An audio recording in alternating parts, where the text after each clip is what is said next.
বিপুল পরিমাণে গাঁজা উদ্ধার করল পুলিশ। সাংবাদিক বৈঠকে জানান নবগ্রাম থানা পুলিশ। থানার সাফল্য শিবপুর বাসস্ট্যান্ডে নাকা চেকিংয়ে প্রায় ৮০ কেজি গাঁজাসহ আটক গাড়ি চালক। নবগ্রাম থানার পুলিশ নাকা চেকিংয়ের সময় শিবপুর বাসস্ট্যান্ড এলাকা থেকে ৮০ কেজি গাঁজাসহ গাড়ি চালক আটক করে। গোপন সূত্রে তথ্যের ভিত্তিতে এই তৎপরতা চালানো হয় বলে পুলিশ সূত্রে জানা গেছে। জানা যায় বহরমপুরগামী একটি ছোট ডিআই গাড়ি মোরগ্রামের দিক থেকে দ্রুত গতিতে আসছিল। পুলিশের সন্দেহ হওয়ায় গাড়িটিকে থামানো হয় এবং তল্লাশির সময় গাঁজা উদ্ধার করা হয়। শিলিগুড়ি থেকে নদিয়ার দিকে পাচারের উদ্দেশ্যে যাচ্ছিল। ধৃত ব্যক্তির নাম বিশ্বমিত্র অধিকারী, বয়স ৩০ বছর। পুলিশ সূত্রে আরও জানা যায়, মাদক বিরোধী অভিযানে ভবিষ্যতেও এই ধরনের তৎপরতা চলবে। ব্যুরো রিপোর্ট, এসটিভি নিউজ, সময়ের সাথে সত্যের সন্ধানে।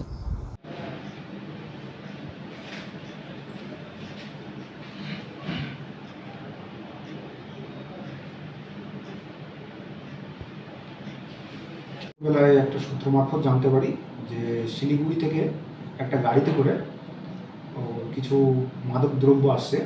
তো সেই সূত্রের খবর অনুযায়ী আমরা শিবপুর বাস স্ট্যান্ডের কাছে সেই গাড়িটিকে আটক করি এবং আটক করার পরে সেই গাড়ি থেকে আমরা ৮০ কিলো ৮৯০ গ্রাম গাঁজা জাতীয় একটা মাদকদ্রব্য আমরা ওখান থেকে উদ্ধার করি।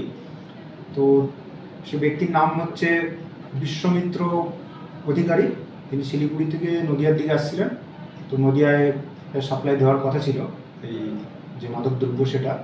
তো মাঝপথে আমরা ডিটেইন করি। তো কত কিলো? টোটাল ৮০ কিলো ৮৯০ গ্রাম ছিল।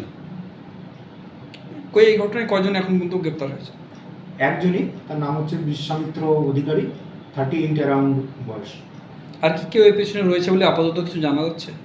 আমরা তাকে অ্যারেস্ট করেছি এবং আমাদের আইন অনুযায়ী তাকে আমরা কোর্টের থ্রুতে রিমান্ডে নেব। পুলিশ রিমান্ডে নেওয়ার পরে এটা তদন্ত সাপেক্ষ ব্যাপার, যদি এর সঙ্গে কেউ জড়িত থাকে অবশ্যই আমরা জানতে পারবো। কয়দিনের রিমান্ডে পাঠাবেন আর? এটা আমরা অ্যাটলিস্ট 7 ডেজ ভাবছি। বারবার আপনারা দেখছি আমরা যে